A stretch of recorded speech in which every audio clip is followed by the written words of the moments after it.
As the country prepares for a referendum on gambling and another on constitutional changes, the people could also decide whether to allow oil drilling in the country. While Bahamas Petroleum Company executive Mr. Paul Gucwa welcomes this step.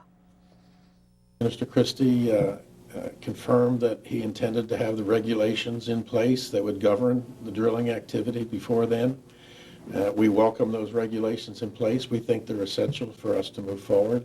As far as the referendum goes, people I have talked to in the Bahamas, once they understand the facts of what we're doing and what the geologic and environmental situation is, are encouraged by it and anxious to move forward. We've had a number of talks at various Rotary clubs, business councils, Chamber of Commerce, Trade Union Commission, and not generally, all of those, after we've talked to them, have come out in the press and said they support what we're doing as long as the environmental regulations are in place.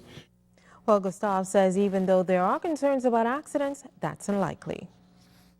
The likelihood of a spill is extremely small because the geology is totally different than the Gulf of Mexico. In the Gulf of Mexico, the sands and shales are deposited very rapidly, pressures build up in the sands, and the fluids in the section as you drill through it is fighting to get into the wellbore and into the surface.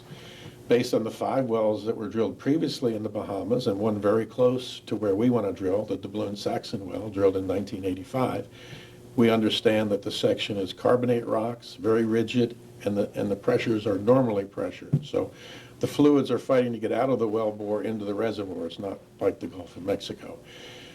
Furthermore, in order to be prepared, we're not planning on having an accident, but we've done considerable, very sophisticated oil spill modeling, and that modeling shows that Mother Nature is taking care of the Bahamas. The ocean currents and the wind currents in that part of the Old Bahamas Channel would take any accident toward Cuba.